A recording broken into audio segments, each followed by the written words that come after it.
बिस्मिल्लाहिर्रहमानिर्रहीम। अस्सलाम वालेकुम viewers, my name is Shahzad. और व्यूवर्स, आज हम अपने इंग्लिश बोल चाल का सबक नंबर 445 स्टार्ट कर रहे हैं, जिसके हर वीडियो में रोज़मर्रा इस्तेमाल के 10 फ़िक्रे शामिल होते हैं जो कि सादा मगर कारआमद होते हैं।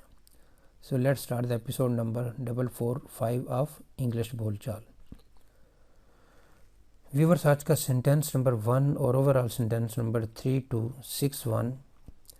क्या आप चाहते हैं कि मैं आपके लिए झूठ बोलूं? क्या आप चाहते हैं कि मैं आपके लिए चाय बनाऊं?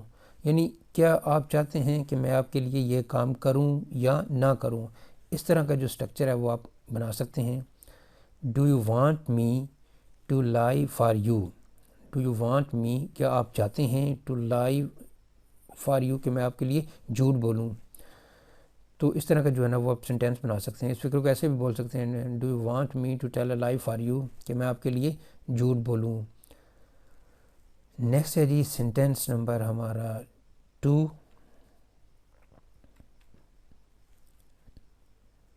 आप मुझे खामोश रहने को क्यों कह रहे हैं?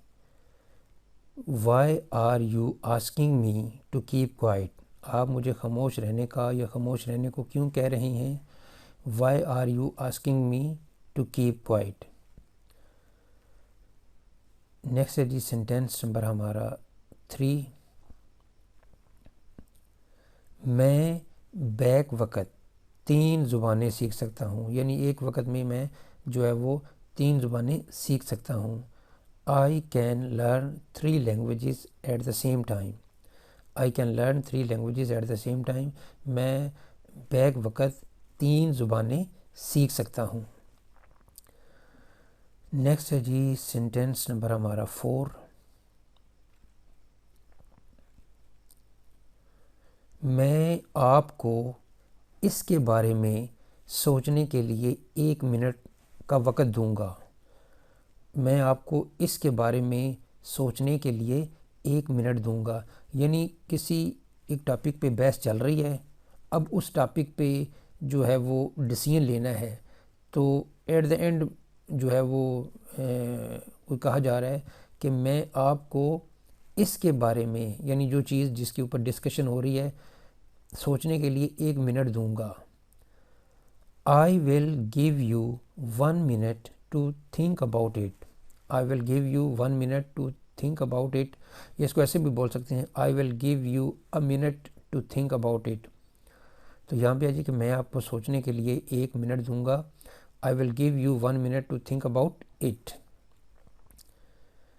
नेक्स्ट है जी सेंटेंस नंबर हमारा 5।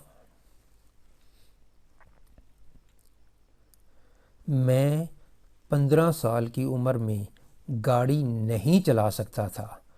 यानी आप जो है वो अपने माजी में की कोई एक एबिलिटी बता रहे हैं कि मैं उस वक़्त ये काम नहीं कर सकता था या कर सकता था। सपोज़ एक बंदा कहता है जी कि मैं 5 साल की उम्र में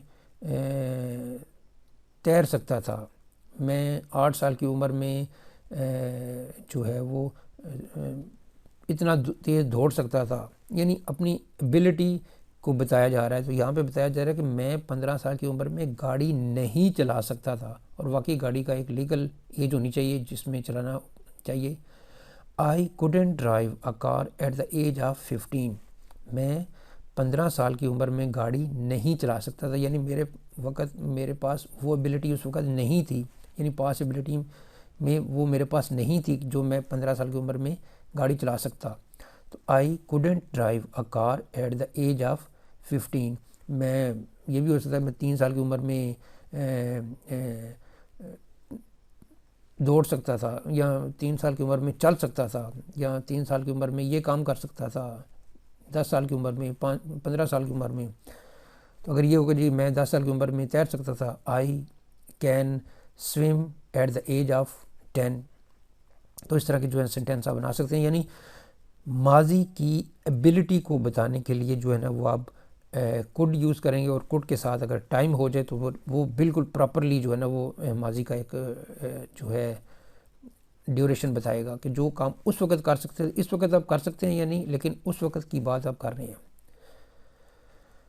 नेक्स्ट है जी सेंटेंस नंबर हमारा 6।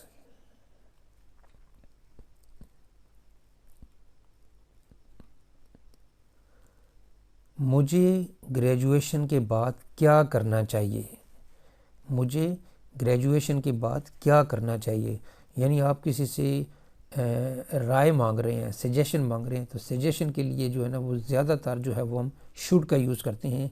मुझे ग्रेजुएशन के बाद क्या करना चाहिए, मुझे ये काम मुझे ये मोबाइल ख़रीदना चाहिए, ये मुझे मोबाइल कितने में ख़रीदना चाहिए, या मुझे ये वहाँ पे जाना चाहिए या नहीं जाना चाहिए।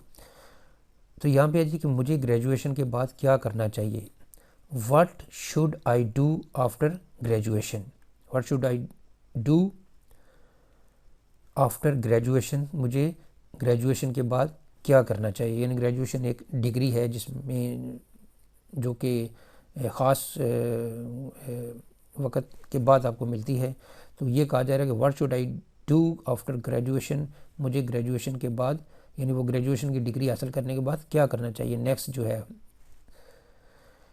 नेक्स्ट है जी सेंटेंस नंबर हमारा 7। उसे अपनी कामयाबी पर काफ़ी यकीन था।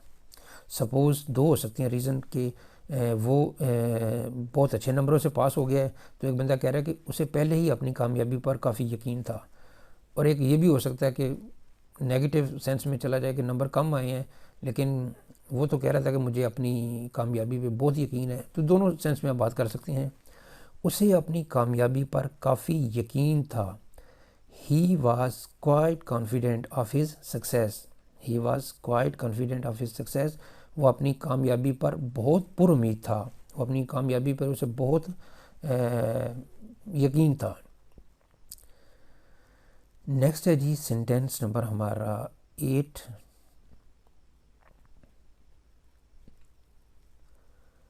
क्या आप हमें एयरपोर्ट ले जा सकते हैं, क्या आप हमें वहाँ ले जा सकते हैं, यानी एक रिक्वेस्ट की बात हो रही है।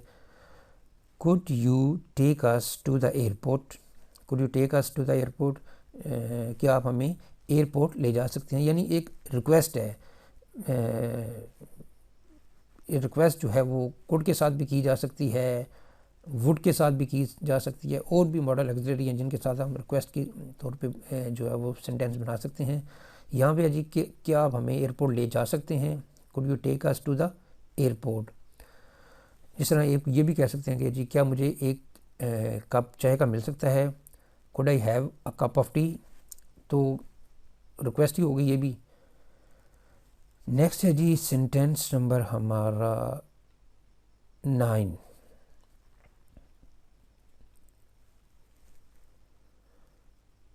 क्या आपने अब तक कोई दवाई या दवा ली है, मेडिसिन जिसे हम कहेंगे।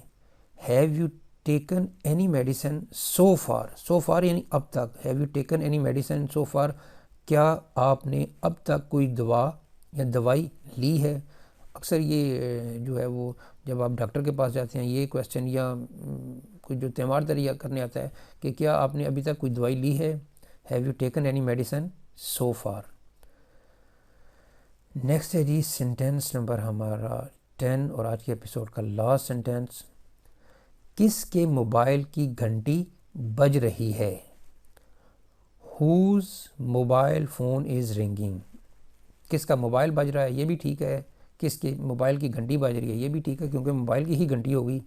हुज मोबाइल इज़ रिंगिंग यानी एक मोबाइल 6-7 पड़े हुए हैं और किसी में जो है वो बेल आ रही है, तो कन्फ्यूजन है कि जी किसकी मोबाइल की घंटी बज रही है, तो फिर उस वक़्त ये फ़िक्रा बोला जाता है whose mobile phone is ringing, किसका मोबाइल फ़ोन की घंटी बज रही है।